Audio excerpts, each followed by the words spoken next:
When I first became a monk, it was difficult. It was a shock to the system. Even though it was something I really wanted to do, it wasn't quite how I imagined it.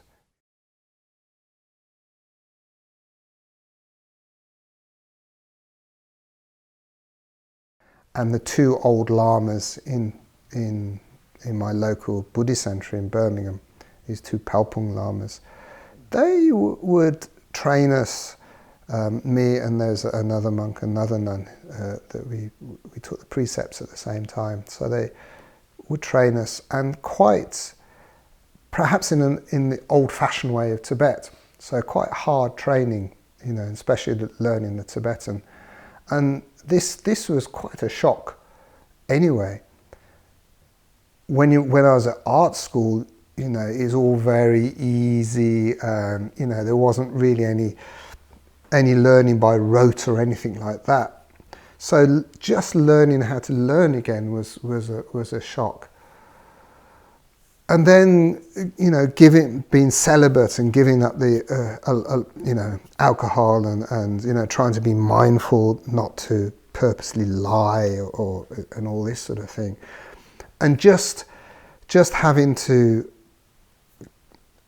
put the robes on every day and walk from, my mother's house to the Buddhist centre through streets of Birmingham with kind of everyone looking at you. Part of me was very proud, not in an arrogant way, but wow, I represent Tibetan Buddhism. What an honour, but at the same time, oh my goodness, everyone's looking at me and how awkward, and I feel a bit strange, and so there was an awful lot get used to, and at first, probably it's some sort of a purification as well, because you've taken such a commitment. It's such a huge leap.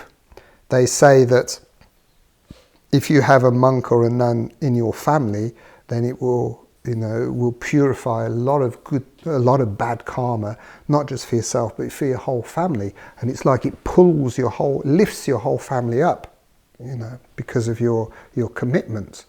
And I can see that. But I was a little bit wobbly, and my mother said, well, why don't you go and see Akon Rinpoche, and express how you feel. So I travelled all the way up to Samiling and sat in an interview with him. And I said, oh, Rinpoche, I'm feeling a bit all over the place. I can't quite get my feet on the ground, I was really trying to get the grips with things. I'm really trying. He says, no, you won't try, you will get your feet on the ground. A real direct command there. And it kind of shocked me into all this faffing about, and I was fine afterwards, And then I soon started to gain confidence in this new identity. I was this identity of a monk, and I was representing the Buddha Dharma. I was an object of refuge. You take refuge in the Buddha Dharma Sangha. Of course, I wasn't a realised Sangha, but I represented that. And you have to learn the sort of decorum for that. If somebody wants to make an offering to you, if they want to give you something, because it's a meritorious act, then you have to sort of accept it graciously, without having an opinion whether it's a good gift or a bad gift. You shouldn't certainly turn it away. The difficulty is because there isn't an overall social acceptance or even knowledge of what you are as a monk and nun. So, you're not treated in that way. You're not allowed to properly exist as a monk and a nun financially, or just general decorum and respect in that way. And nor can you expect it either, because you should be humble, Luckily, within an established Buddhist centre, there's a bit more of an infrastructure that supports that, and you join together amongst the nuns, and there's a strength of being in a Sangha. And I think that's really good. If you are strong enough in your own conviction, your own practice, without being distracted, you could be a monk and nun out in the world, But it's hard. It's really tough. Really tough to do that, because it's not generally socially accepted. And if people do come across you or greet you, then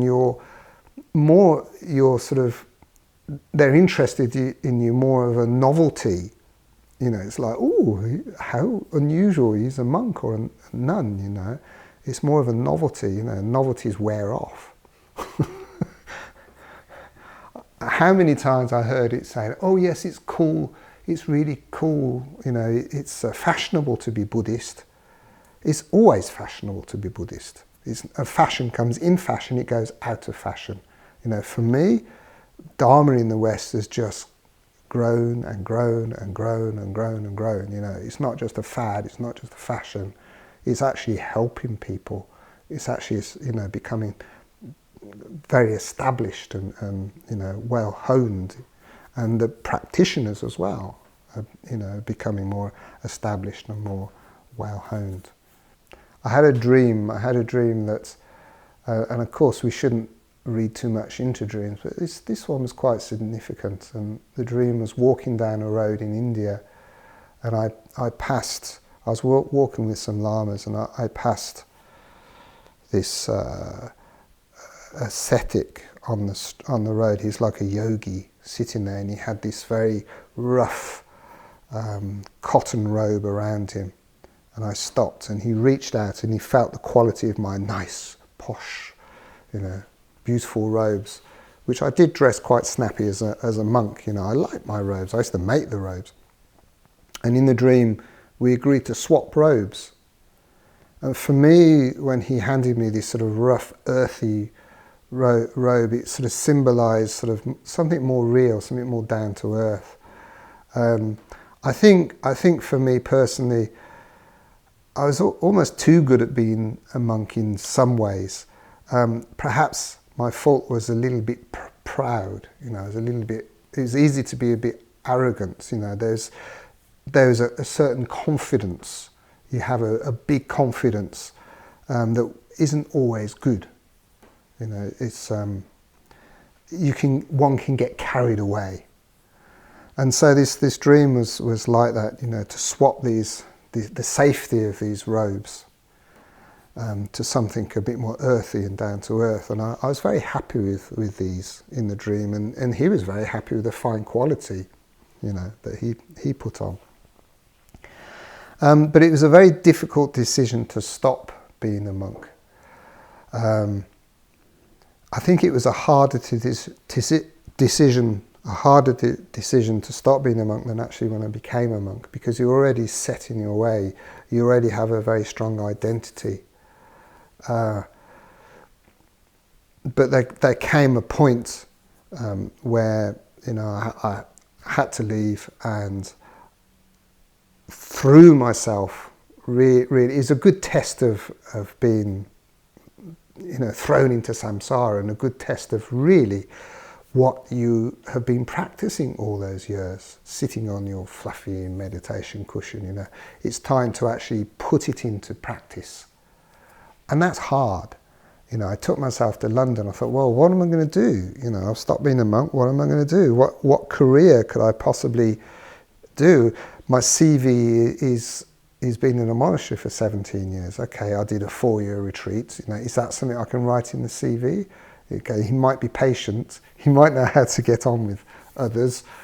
You know. So it was, and I was 38 years old, something like that, when I stopped being a monk. And it was a bit like having the rug pulled from under my feet, and my whole sort of identity that I was used to had gone. And so I had to almost like refine myself, you know, reinvent myself, and to find a place within society that you know, it would fit. So as I was an artist anyway, I thought, well, I'll really continue being an artist. I have something I can share.